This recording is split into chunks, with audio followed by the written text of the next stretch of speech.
বাংলাদেশে একজন অতি আবেগে সবাইকে মাফ করে দিতেছে, তো সবাই রে মাফ। বাংলাদেশে একজন অতি আবেগে সবাইকে কি করে দিতেছে বলেন? যা করা হয়েছে আমরা আল্লাহর রাস্তায় তা ক্ষমা করে দিলাম। খুনিকে মাফ করে দিচ্ছে, ডাকাতকে মাফ করে দিচ্ছে, লুণ্ঠনকারীকে মাফ করে দিচ্ছে, অতি আবেগে বলে সবাইকে মাফ। গুম করছে আমারে মাফ করে নামনে,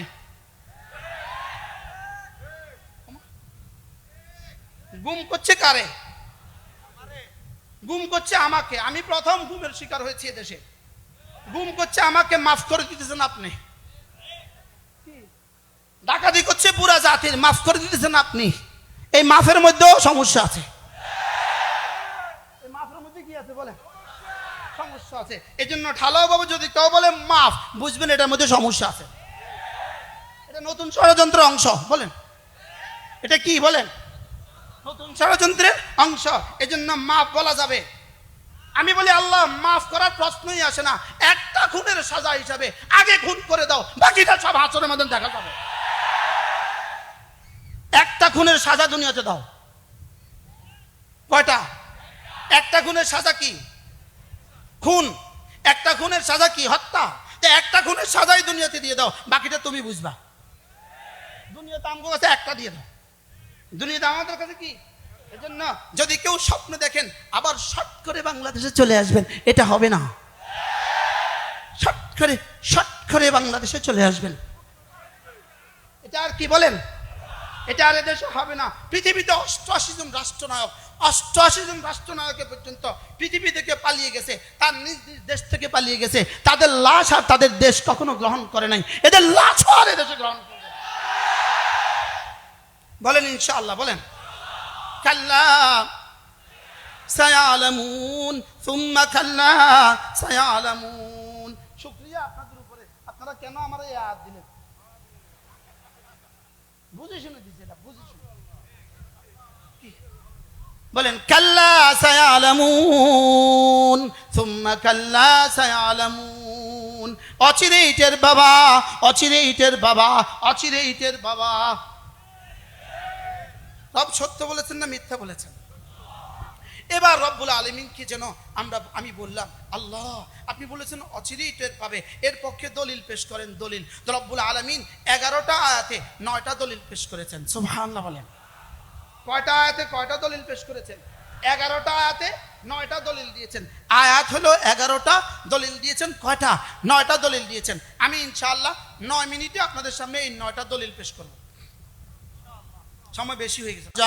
ওয়াজালনা নাওমাকুম সুবাতা ওয়াজালনা আল-লাইলা লিবাসা ওয়াজালনা আন-নাহারা মাশা ওয়াবানাইনা ফাওকাকুম সাবআন শিদাদা ওয়াজালনা সিরাজান ওয়াহাজা ওয়ানজালনা মিনাল মুসিরাতি মা'আন ثجاجا لنخرج به حبا ونباتا وجنات الفافا। 11টাতে রব্বে করিম 9টা দলিল পেশ করে বলেন আমি কিয়ামত ঘটাবোই ঘটাবো। আমি কিয়ামত কি ঘটাবোই ঘটাবো। আর আমি কিয়ামতের উপরে পারবোই পারবো। আমি তোমাদেরকে ধ্বংস করতে পারবোই পারবো। আমি আবার তোমাদেরকে দ্বিতীয়বার জিন্দা করতে পারবোই পারবো। এই জন্য রব্বুল আলামিন একটানা 9টা দলিল পেশ করেছেন। কয়টা? 1 নাম্বার, আমি কি তোমাদের জন্য জমিন কি বিছানা বানাইনি? আমি কি তোমাদের জন্য জমিন কি বিছানা বানাইনি? আমি যিনি জমিন কি বিছানা বানাতে পেরেছি, তিনি তোমাদের জন্য আবার হাসরের ময়দানকেও বিছানা বানাতে পারবো। আমি যিনি তোমাদের জন্য জমিন কি বিছানা বানাতে পেরেছি, তিনি আবার তোমাদেরকে ময়দানে মাশরে আবার উঠাতে পারবো। যদি এটা ওবামার সামনে এক পাগলা আছে, পাগলা ডোনাল্ড ট্রাম্প, বিশ্ব পাগলা আছে, তার নাম কি বলেন? আল্লাহ এদের থেকে উম্মতে মুসলিমাকে হেফাজত করেন। যদি ডোনাল্ড ট্রাম্পের সামনে ওই আয়াতে কারিমাগুলো পড়া যেত, সেও ঝুলতো। সেও ঝুলতো যে না, হ্যাঁ কোরআন যা বলেছে সত্য বলেছে। কোরআন যা বলেছে কি বলেছে? কোরআন সত্য বলেছে। কোরআন যেন পৃথিবীর সমস্ত জ্ঞান ও বিজ্ঞানের সামনে চ্যালেঞ্জ ছুড়ে দিয়েছে। সুবহানাল্লাহ বলেন। পৃথিবীর সমস্ত জ্ঞান ও বিজ্ঞানের সামনে কোরআন চ্যালেঞ্জ ছুড়ে দিয়েছে। আমি তোমাকে 9টা দলিল দিচ্ছি, পারলে ঠেকাও, পারলে একটা চ্যালেঞ্জ গ্রহণ করো। 1 নাম্বার, আমি কি তোমার জন্য জমিন কি বিছানা বানাইনি? 2 নাম্বার, আমি কি তোমার জন্য পাহাড়গুলোকে পেরেক আমি বানাইনি? সুবহানাল্লাহ বলে। আমি কি তোমাদের জন্য পাহাড়কে প্যারেক আমি বানাইনি? তো ডোনাল্ড ট্রাম্পকেও জিজ্ঞেস করেন জমিন কে বিছিয়েছে, বলবে আল্লাহ। পাহাড় কে বানিয়েছে, বলবে আল্লাহ। লাইন সালতাহুম আম্মান খালাকাস সামাওয়াতি ওয়াল আরদা লা ইয়াকুলুন্না আল্লাহ। রব্বুল আলামিন বলেন এদেরকে যদি জিজ্ঞেস করেন আসমান কে বানিয়েছে, জমিন কে বানিয়েছে, এরা বলবে অবশ্যই আল্লাহ বানিয়েছে। কে বানিয়েছে? এরা বলবে অবশ্যই আল্লাহ বানিয়েছে। তা আল্লাহ তাআলা বলেন আমি তোমাদের জন্য জমিনকে বিছানা হিসাবে আমি বানিয়েছি। আমি কি তোমাদের জন্য জমিনকে বিছানা হিসাবে বানাইনি? আমি কি পাহাড়কে তোমাদের জন্য প্যারেক হিসাবে আমি কি তোমাদের জন্য বানাইনি? আমি কি তোমাদেরকে নর আর নারীতে যুগল যুগল আমি কি তোমাদেরকে সৃষ্টি করিনি? আমি তোমাকে পুরুষ বানাতে পেরেছি। আমি তোমাকে মারতে পারবো না কেন? আমি তোমাকে মারার পরে আবার জীবন দিতে পারবো না কেন? আল্লাহ। আমি তোমাকে নারী বানিয়েছি। আমি তোমাকে কি বানিয়েছি? জোরে বলেন, আমি তোমাকে কি বানিয়েছি? পৃথিবী একটাই দেশ যে দেশে ঘুরে ফিরে নারী ফিরে আসে। এটা এই দেশের নাম কি বলেন? বলেন পৃথিবীতে কয়টা দেশ আছে যে দেশে ঘুরে ফিরে নারী ফিরে আসে? বলেন কয়টা? এটার নাম কি?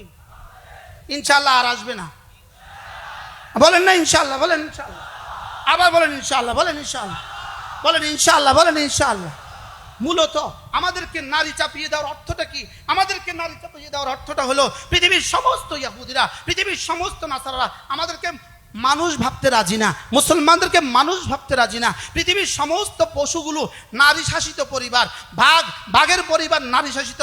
বাঘ জানে না তার যে বাচ্চা হয়েছে, বাঘিনী তার বাচ্চা পালে। ছাগলে জানে না তার যে বাচ্চা হয়েছে, ছাগি তার বাচ্চা পালে। বিড়ালে জানে না তার যে বাচ্চা হয়েছে, বিড়ালনি তার বাচ্চা পালে। পৃথিবীর সমস্ত পশুগুলোর নারী শাসিত পরিবার। ওরা আমাদেরকে মানুষ মনে করে না, এজন্যই নারীকে আমাদের উপরে চাপায়া দেয়। ওরা আমাদেরকে কি মনে করে না? বলেন মানুষে মনে করে না। ওরা বলে না বাংলাদেশিরা মানুষ না। বলেন বাংলাদেশিরা কি না? কারণ মানুষের পরিবার কি হয় না? নারী শাসিত হয় না। বিড়ালের পরিবার বিড়াল বিড়াল আরে বিলাইয়ারি। বিড়ালের পরিবার আচ্ছা মুরগির পরিবার, মুরগির পরিবার পালে কে? জোরে বলেন। রাত 8টা মোরগটা জানে তার যে আজকে 10টা বাচ্চা হয়েছে। পুড়িয়ে ফালে দেখ কোনো হবেন না এতক্ষণ ঘন্টা। মুরগি পালে না মোরগে পালে? মোরগ জানে তার যে বাচ্চা হয়েছে। তাহলে মুরগির বাচ্চা পালে কেন? মোরগ জানে না কেন? যেহেতু এটা মুরগি এই জন্য মুরগি বাচ্চা পালে, মোরগে জানে না। বিড়াল নিয়ে বাচ্চা পালে, বিড়ালে জানে না। ছাগিয়ে বাচ্চা পালে, ছাগলে জানে না। গাভিয়ে বাচ্চা পালে, গরু আর ষাঁড়ে জানে না। এজন্য ওরা মনে করেছে এরা মুসলমানরা, এরা কোনো মানুষের কাতারে নাম পড়ে না, এরা জানোয়ার। এদের জন্য কখনো হাসিনাকে চাপায়া দাও, কখনো খালেদাকে চাপায়া দাও। আমরা এখন মানুষ হইতে শুরু করছি, আলহামদুলিল্লাহ বলে। আমরা এখন কি হইতে শুরু করছি? মানুষ হইতে শুরু করছি। আমরা ইসলাম দিয়ে মানুষ হইতে শুরু করছি, মসজিদ দিয়ে মানুষ হইতে শুরু করছি, মাদ্রাসা দিয়ে মানুষ হইতে শুরু করছি, হেফাজতে ইসলাম দিয়ে বাংলাদেশ মানুষ হইতে শুরু